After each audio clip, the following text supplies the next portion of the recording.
Na manhã do dia 5 de dezembro de 1945, na base aeronaval americana em Fort Lauderdale, na Flórida, 5 aviões Grumman Avengers estavam alinhados, quase prontos para um voo de treinamento de rotina marcado para aquela tarde. Mas o cabo da Marinha Alan Cosnar, um dos membros da tripulação, estava preocupado. Ele teve uma estranha sensação de que alguma coisa terrível estava para acontecer. 45 minutos antes da decolagem, ele desistiu de voar. Às 14 horas, os 5 pilotos e 9 membros da tripulação estavam prontos. Os aviões do voo 19 rugiram pela pista e decolaram.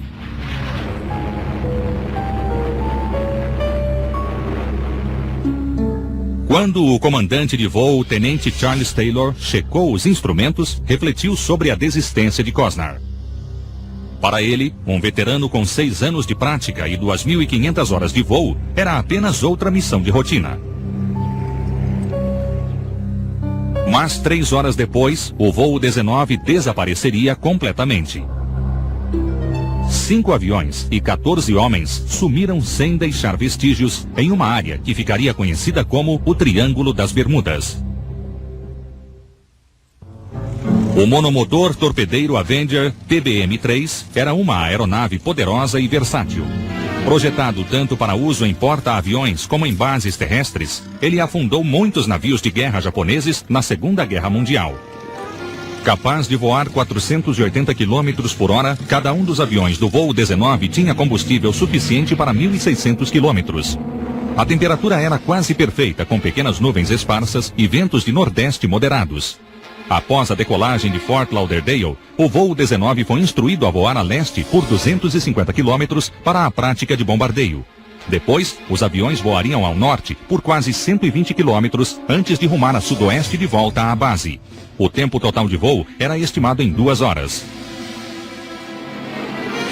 Os 5 aviões chegaram na zona de lançamento perto de Bimini, nas Bahamas, por volta das 14 horas e 30 minutos conforme previsto. Tendo completado com sucesso os ataques de treinamento, o voo 19 continuou rumando ao leste. Até então, tudo corria normalmente.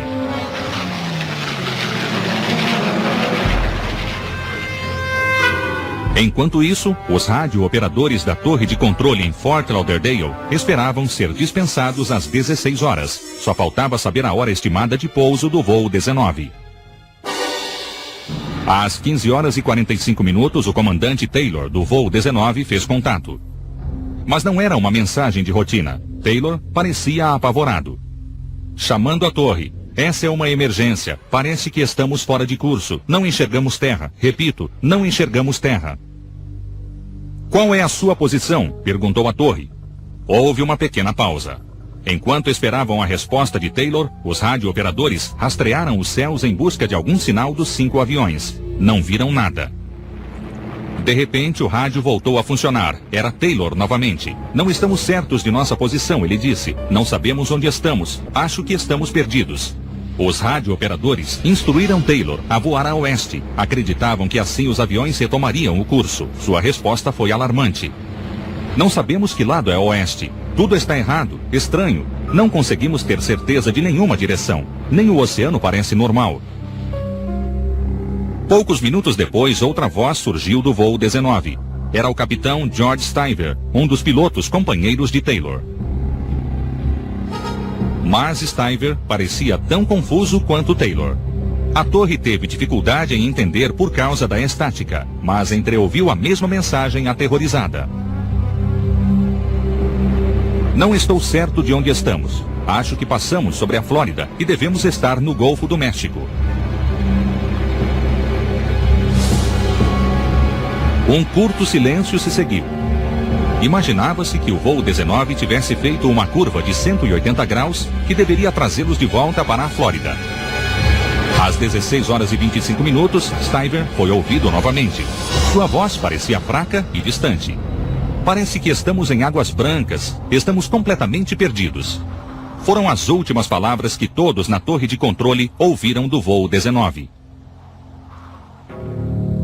Um avião de busca decolou da base naval do Rio Banana, 240 quilômetros ao norte da costa da Flórida. Era o gigante Martin Mariner, um hidroavião com tripulação de 12 pessoas e autonomia de 24 horas. O Mariner informou 10 minutos depois que havia alcançado a última posição aparente do voo 19. Não havia sinal da patrulha perdida. Eles também reportaram atravessar ventos fortes acima de 2.000 metros. Pouco tempo depois, o rádio perdeu contato. Nada mais se soube do Mariner. Agora, 6 aviões e 27 homens haviam desaparecido sem deixar rastro. Na manhã do dia seguinte, 6 de dezembro, a maior operação de busca e resgate por mar e ar dos Estados Unidos foi acionada. Aproximadamente 300 aviões militares, o porta-aviões Salomon, 18 embarcações da Guarda Costeira, 4 destroyers, vários submarinos e centenas de aviões particulares, iates e cruzadores vasculharam 770 quilômetros quadrados de oceano na busca desesperada pelos homens do voo 19 e do Mariner. A busca se estendeu de Everglades ao Golfo do México e cobriu centenas de quilômetros da costa das Bahamas e da Flórida. Não houve resultado. Nenhum sinal de vida foi encontrado. Não havia destroços, nem mesmo manchas de óleo. Finalmente, 4 dias depois, quando anoiteceu e as condições de tempo pioraram bastante, a busca foi encerrada. O voo 19 e o Mariner, junto com suas tripulações, haviam desaparecido sem deixar pistas. Mas o mistério permaneceu. Ninguém soube o que aconteceu com os aviões e os homens a bordo. Encerrada a busca pelo voo 19 e pelo Mariner, uma comissão naval de inquérito foi formada. A comissão considerou submeter à corte marcial o oficial que checou os instrumentos do voo 19 antes da decolagem.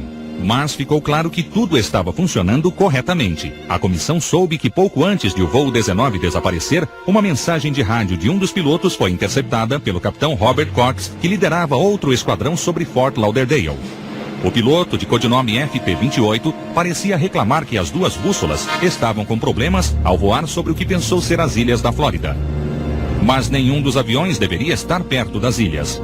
O piloto foi instruído a voar costa acima com o sol à esquerda. Se o voo 19 estava sobre as ilhas, significa que ele passara sobre Miami e se afastava de Fort Lauderdale. FT-28, parecendo muito confuso, disse que havia acabado de passar por uma pequena ilha e que não havia mais terra à vista. Isso significa que o voo 19 não poderia ter estado sobre as ilhas da Flórida. Os Grumman Avengers, obviamente, haviam perdido o rumo. Onde estariam então? O inquérito não conseguiu encontrar as respostas. Além de concluir que o avião de busca Mariner poderia ter explodido no ar, a comissão não tinha pistas sobre o destino do voo 19. Como disse um dos membros, a comissão não foi capaz sequer de fazer uma boa suposição. Outro membro acrescentou que os aviões haviam desaparecido como se tivessem voado para Marte. Sem uma explicação racional imediata para o desaparecimento do voo 19, teorias questionáveis começaram a surgir. Alguns diziam que o avião e tripulantes foram abduzidos por seres extraterrestres. Outros, que eles foram sugados pelo mar devido a um tornado gigante. Ou submetidos a gases venenosos provenientes do mar Sargasso.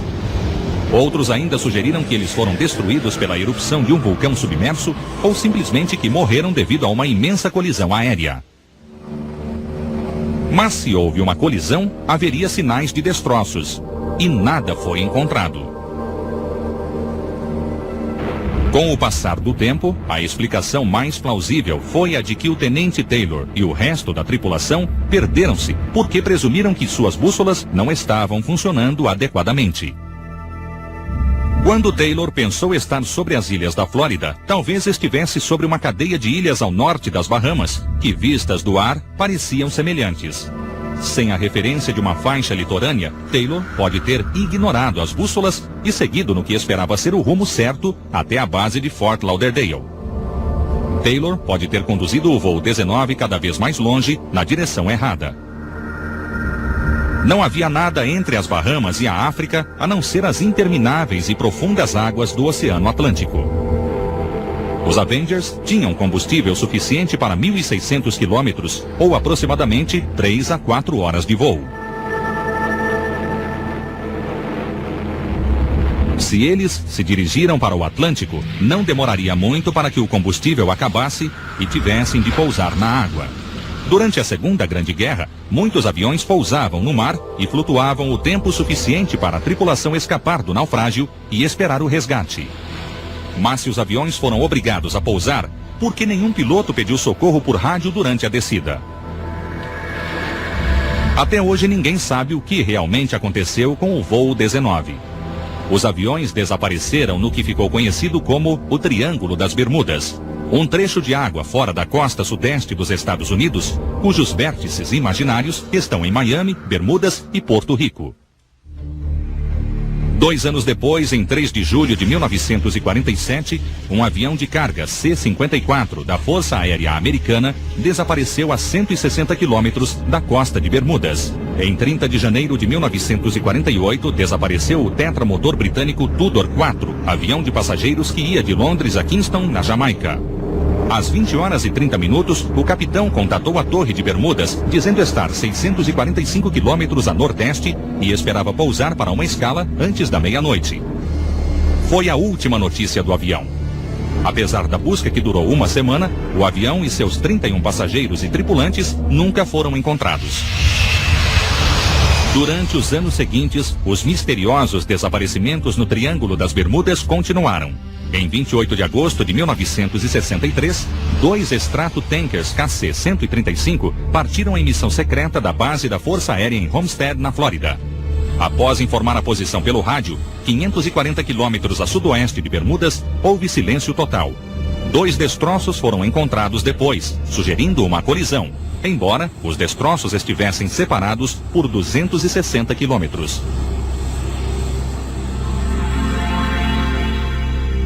O termo Triângulo das Bermudas foi cunhado pelo escritor americano Vincent Geddes em um artigo para a edição de fevereiro da revista Argosy. O artigo causou sensação ao descrever os desaparecimentos aparentemente inexplicáveis de 1.000 pessoas, 61 embarcações e 34 aviões. No ano seguinte, Geddes incluiu um capítulo sobre o sinistro triângulo em seu livro Horizontes Invisíveis, aumentando o mistério. Outros escritores embarcaram na história de Geddes. O público estava fascinado pelos misteriosos desaparecimentos e quase todos os livros tornaram-se sucessos de venda. Cada autor tinha uma teoria própria sobre o Triângulo das Bermudas. Charles Berlitz, neto do famoso fundador da Escola de Línguas, atribuiu o fenômeno a uma aberração da natureza. Maybe that right here on the Earth, on our own Earth, quite close to the coast of the United States, something has happened, or something is happening, which sort of reverses the laws of nature with which we are presently familiar. O escritor e cineasta Richard Weiner, que passou muito tempo navegando pelo Triângulo em seu barco, diz que 3/4 dos desaparecimentos podem ser explicados por causas naturais, mas os demais continuam misteriosos. We don't know what it is. That makes it a mystery. We have not solved it. If we knew what it was out there, we would not have a mystery. You would not be shooting this film of me today, and I would not have written a book on the subject. Desde o desaparecimento do voo 19 em 1945, a Guarda Costeira Americana se manteve cética em relação a teorias sobre forças sobrenaturais existentes no Triângulo das Bermudas. Ela está mais inclinada a acreditar em tempestades inesperadas, turbulência extrema, a forte corrente do Golfo ou simplesmente erro humano. Para provar essa tese, em 1975, um avião da Guarda Costeira de Miami fez a mesma rota que o malfadado voo 19 fizera 30 anos antes. A tripulação acreditava que o voo 19 se desviara do curso porque o tenente Taylor provavelmente interpretara mal os instrumentos. Here we are heading into nothingness. Got some lousy weather, which is just about what he would have experienced, I would imagine.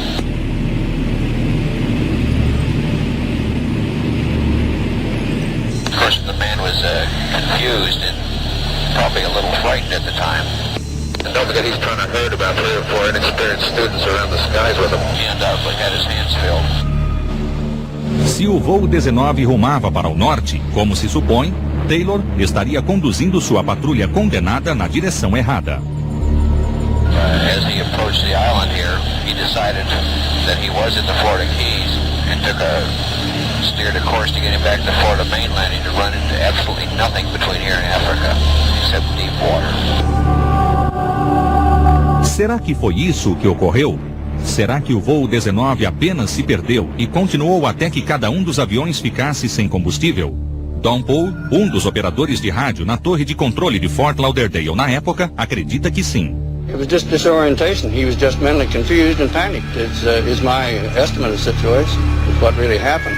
Of course, they milled around out there till they ran out of gas that night. The end result that they don't bother finding out about. O escritor Larry Kush concorda. The ditching actually occurred in the dark during a storm, and these are there was a ship in the area that reported very rough seas. So what we had here was not a flight of 5 planes with 5 experienced pilots ditching on a nice sunny afternoon, which is what the story is, but we had 4 student pilots and a disoriented instructor coming in ditching in the dark in a storm, and as a pilot that's something that I would prefer not to spend my evenings doing, because it could be, the chances of a successful ditching under circumstances like that are practically negligible. Mas, se esse foi realmente o destino do voo 19, o que teria acontecido com o hidroavião Mariner enviado para encontrar os aviões desaparecidos? A princípio, houve uma confusão sobre se o Mariner decolou às 16h25 ou em torno de 3 horas depois. And then immediately, according to the stories, the Sir Martin Mariner search plane took off, so we picture the search plane going out in nice sunshiny weather and late in the afternoon and just simply vanishing in a sky, a nice friendly sky. Mas o Mariner só decolou às 19h27. E apesar de nenhum vestígio ter sido encontrado, Richard Adams, então responsável pelas missões de resgate, está convicto de que o avião explodiu no ar. The Mariner carried a very large load of gasoline which permitted it to stay in the air for many hours. In fact, we used to call it the flying gas tank because it was carried so much gasoline, and the fumes which would collect inside the hull could make it a potentially flying bomb. It could have happened in the excitement of the search that they did not take the normal precautions that we always took in the PBMs to make sure nobody smoked in the gasoline compartments.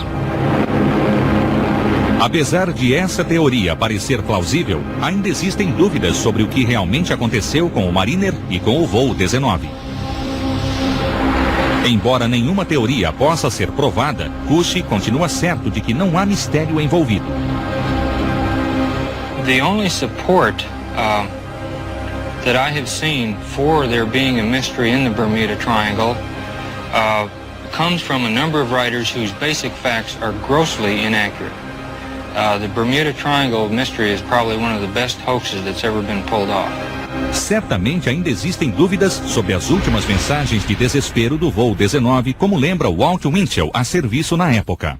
We monitored all the transmissions coming in, going out, and I don't recall ever hearing some of the transmissions that were claimed to have been made by Mr. Taylor about the wild water, and we're upside down and we don't know which way is west, and our compasses don't work and all that. They were lost, yes.